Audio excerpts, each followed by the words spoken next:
Hello viewers.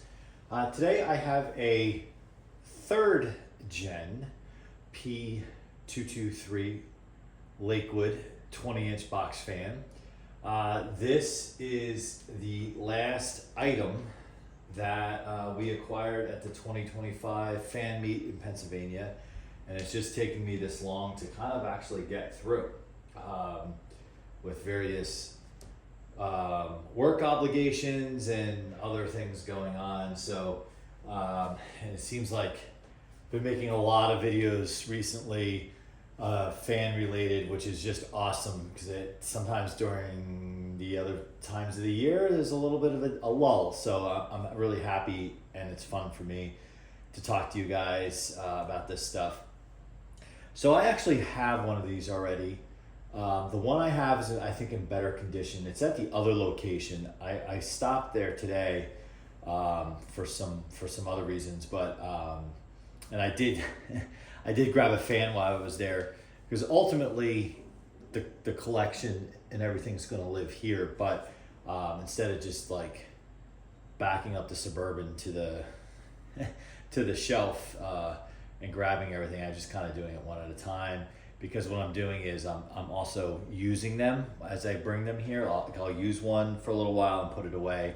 I started another series on the channel. I think it's just called like Fan Rotation or something like that. We did the second part. We'll do a third part this weekend, and it'll air whenever. But some will say with these fans, this was like the kind of like the end of the line, right? This is really the first significant change since prior to the first gen, right? Like first and second gen, minor differences, the blade, and yeah, the color of the label and all that. But I think by now they were done really making them or offering them in blue. You could obviously still buy them at Kmart and whatnot, but they were done with the blue, which I love that blue. However, I think on this fan, I'm trying to envision it with that light Kmart blue. I don't know if it would look good. And actually, they probably stopped doing that because it made it look quote unquote old. It's like when it wasn't like good, cool, or in vogue to like look retro or vintage. Now it is. Like, I mean, heck, there's lines of table fans that are vintage, quote unquote. They redesign. Renato does it, I believe. Did they do it? Yeah, Lasco's done it. So anyway, the blades obviously changed. The hub changed to a point where you can't really easily get into oil the motor. The first gen was very open, so it's very easy to use the to lubricate the front of the motor. Obviously, the 2.3 was extremely easy because of metal blades. You don't have to take the blades off the oil. So I think these are more like banana style blades, but I think these blades may have carried over briefly to the 200i. Somebody, Sammy or Lamont, checked me on that. But I'm learning, the one thing I'm learning from you guys and I'm learning on my own is there's definitely some interesting transitional models out there. And I'm not just saying that's unique to Lakewood, but just in general, like they're about to turn the corner on the design, but they have a lot of parts left over. So they kind of use some of the previous parts. Like I know on the 200i, before it morphed into the brace blade, version or the next version, they kind of commingled some parts there. Motors are no different, right? Some motors carry over to the next edition and then it gets dropped in favor of something new. So I do think this is a pretty solid fan. I like it, and it's hard because like naturally we want to compare these to their predecessors, and those are just some of the best made fans ever from a reliability standpoint. Performance, they do very well performance wise. I wouldn't say they're all-time performers, but they certainly perform. You could not oil them and not clean them, and you can still find them today. Like they've never had the blades off or anything like that, or the grills for that matter. So Lakewood, it's a shame that they're gone, because this was an example of a USA, made in USA, that was so durable that literally lasted for decades. So, you know, it's kind of like, I'm always happy to grab one of these if I can get one of these, or any of the generations really, on the inexpensive side, I will. And for me, it's extra special to get something at a fan meet where I meet so many of you, because then I will always tie that particular unit back to that event, and, you know, the fond memories with it and whatnot. So what I'll probably do is, you know, I'll compare this to my other one at some point, probably off camera, because that's quite boring comparing two of the exact same things. But this one needs to be cleaned, but I think the other one I have might be in better shape. It's definitely cleaner, but I don't know. So this still has the oil ports. You know, this still has the more desirable motor. You know, the motor carried over, I believe, from the previous generation. Feel free to check me on that. But there's like really no rust. This thing was not abused. It has hours on it, but not a lot. Not anything crazy. So I thought my meter was busted, but it's not. So let's not that anyone hasn't done this before with one of these, but let's just check this one out. So we'll start low. We have just under 55 watts, 0.6 amps, 0.66 on the power factor. Very notorious Lakewood quiet low. This is like signature Lakewood. Medium. 0.7 on the power factor, 1 amp,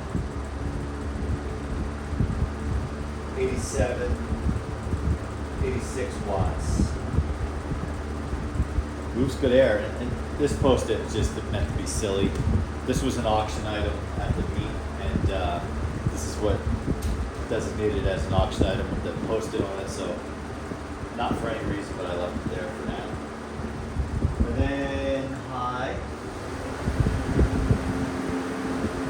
170 watts, 1.9 amps, 0.72 on the power factor. These move good air. I mean, this is what, to me, a box fan was, really. I mean, that and its predecessors. This is still 80s. Like, it's hard to believe. Like, I think of this fan as a newer fan, because I remember I had this memory that my aunt, she had I think a second gen in her bedroom, like on the floor, not even in a window, on the floor, teeny tiny room. And then I think, because she lived at home, she lived at home until kind of later on. And then I think it was replaced with one of these, if I'm not mistaken. And then it was replaced with a Toastmaster, like a late 80s Toastmaster, like the tan one, with the banana blades on it. And these are similar to the banana blades. They're somewhere in between D blades and banana blades, because they kind of have the curvature of banana blades, but they're not like kind of as skinny or, whatever. But I do like this blade set. I do like this hub. It's a good looking fan. But again, if you put it next to a second gen, or especially a first gen, the first gen grabs me every time, just because I love the shape of the blades on those. It looks so cool. But when you compare them, put them next to the predecessors, you gravitate towards the predecessor. But when you see this alone, you're like, oh man, it's Lakewood, I gotta have it. So like I said, I have two of these now, and I feel like any of the Gen Lakewoods, you can't have too many of them. And if you can find them, which you can, they're, out of all the collector box fans out there, they're probably the most in numbers. Like, you just see them. If you go to eBay and just do a search, tons, and all different types of conditions. And they're kind of pricey, and I get it. like I get it, because you could actually buy one of these and use it as a runner. Like you could pay about this or a little more than what you would for like a Power Plus, and this performs way better, I should imagine. And you have something that will probably continue on longer than a Power Plus, or at least the same amount of time, considering a Power Plus would be like 30 years newer, 35 years newer, maybe even 40. So again, I like these. I consider them new. Like I consider them the new generation, you know, before the 200i, because it's like this is where they really started to kind of change. But they still had, you know, on the thicker side cabinets. This one's branded Kmart. Again, no Kmart blue. But what actually, you know what, that begs the question. I should look at my other one and see if it is a Kmart. If it has labeled Kmart on it, because if it doesn't, then I'm for sure keeping both of them, because it would be cool to have. Now I have one of each generation that's labeled Kmart. I don't think 200i ever had a Kmart label on it, but it's kind of neat. Actually, and my P-223 is a Kmart variant. So that's kind of fun, right? For a store that doesn't exist. And it's kind of cool what the retailers would do back in the day, put their names on it. Now, like, you got Utilitech for Lowe's. Like, it would just be cool, like, if it said Lowe's on it. I mean, why not, right? Like, what the hell's a Utilitech? So there you go. Let me know what you guys think. Do you like this generation? I'm actually considering doing a comparison. I don't think I've done this comparison, but I think this will win. Maybe not. Maybe it'll be close. So I think some of you guys know that you know, I have brand new, a 1997 3733. I've owned it since I was 19 years old. Yep, do the math. You can figure out how old I am.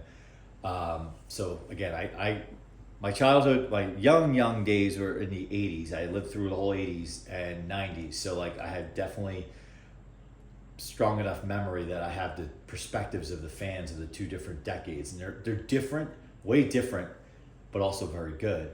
But it would be interesting to take a late 90s or mid 90s, because I have that one from 1995 as well, and compare it against this, because I feel this cabinet's probably it's definitely heavier, but it's probably a little wider, so maybe similar, kind of similar to the D blades. It would be interesting from a performance standpoint how they kind of match up. I don't know, what do you guys think? As much as I love my beloved Lasco from 1997, because it has sentimental value, because I bought it brand new at a Rickles. Like, Rickles, for those of you who don't know, was before Lowe's and before Home Depot. There was Rickles and there was Channel. Channel went out of business by like the early 90s. Rickles like went out of business by, I think, the end of the 90s. But same idea, except slightly smaller stores. But I bought my Lasco brand new. So that's why I'm sentimentally tied to it. But I think, just if all things being equal, I would take this fan. It's cooler. All right, well, once again, thanks for watching. Let me know what you think. I'm proud to have this fan. I will forever tie it to the 2025 fan meet. And it was an auction find, and I cannot remember what I paid for it. There's two auction box fans that I won. One I got for $5, one I got for $15. I think in either case, both is $5 is a steal, $15 is super reasonable. So either way, I feel like I'm a winner. And we'll get this bad boy cleaned up, and maybe we'll do that on camera. And we'll see you soon. If you haven't, please like, comment. I love chatting with you guys about this stuff. And hopefully, if you have not subscribed, you will after you see this video. See you soon.